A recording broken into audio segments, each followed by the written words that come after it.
You really have to unpack. You don't want a bad bitch. Your life has already evolved. Pulling up in a Lambo, it's like, all right, bro, what's your story? Everything comes at a price. Trust me, boys, you don't want this life. The dynamic I always live in. I'm stuck right now.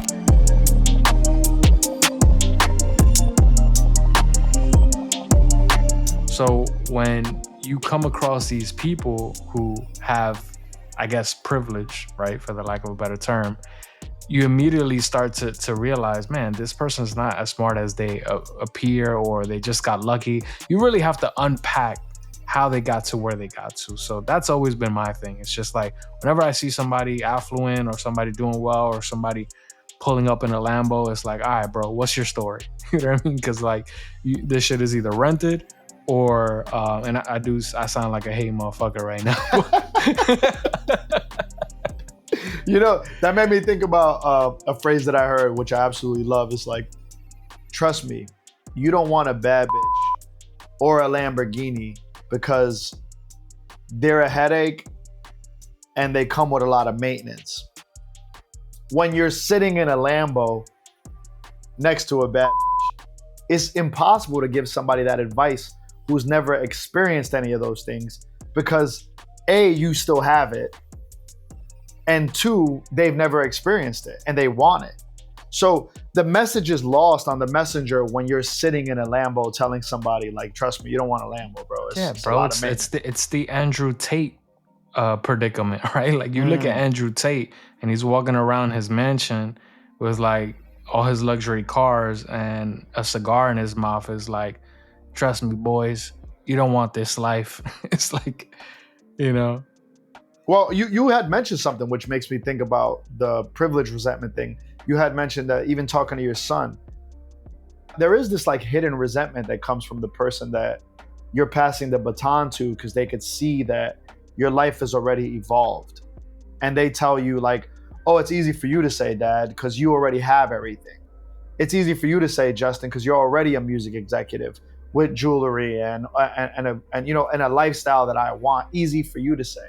So I'm curious to know what's your response to that, because a lot of that resentment towards people that already have it exists in these communities, and it's used as an out to cope with their situation and not do anything about it. Yeah, my response is you're looking at the end result, right?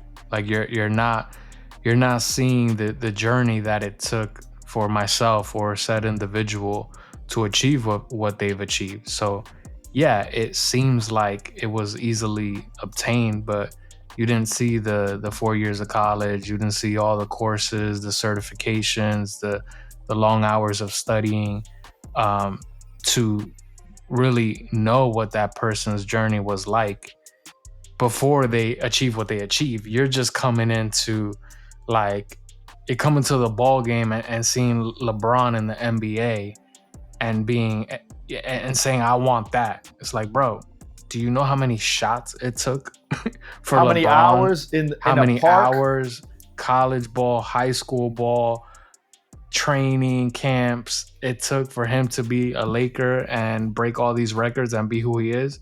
So you can't just sit there at the Laker game and be like, damn, I want to be LeBron. I want what he has. Like, there's a whole the way I see it is, everything comes at a price, right? Like, if I want to buy a Rolex, I have a general idea on how much a Rolex costs.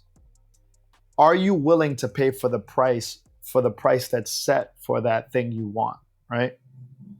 If I want to buy a new house, that comes at a price. First of all, am I willing to pay that price? Second of all, do I have enough to... So whatever it is that you want that someone else has, the resentment is just the gap between where you're at and where that person is at. But I think for anybody that's ready, willing, and able, capable, 2 arms, 2 legs, a functioning body, you secretly know what it takes to get from point A to point Z, not B, Z. And the resentment comes from knowing the price of wanting that Rolex and not being able to afford it, or not being able to take the time, energy needed to go and save enough money to go and get that thing.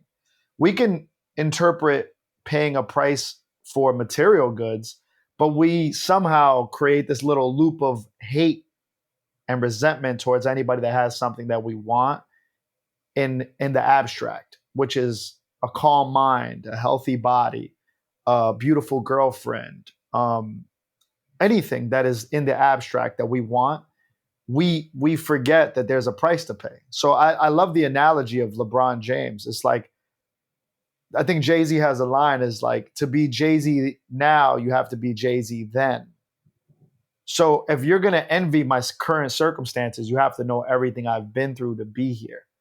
So, I mean, resentment is okay. I would say I live in a hero and a villain's mentality. Like that's kind of the dynamic I always live in. And when I was dumb broke, like hella cousins in my house, family, I knew my family didn't have it. My pops is in and out of fucked up situations. My mom is in and out of fucked up situations. Bro, I turned that resentment into fuel. And if somebody has something I wanted, that shit just gave me motivation to be Yeah. like, I hate that person.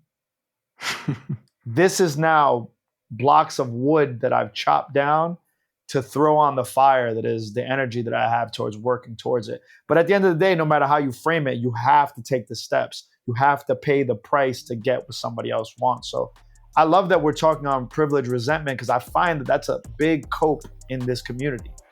Is that easy for you to say? That's the phrase, Rich. Easy for you to say. Yeah, easy I'm for you to stuck say. right now. You don't know what it is to be in my situation.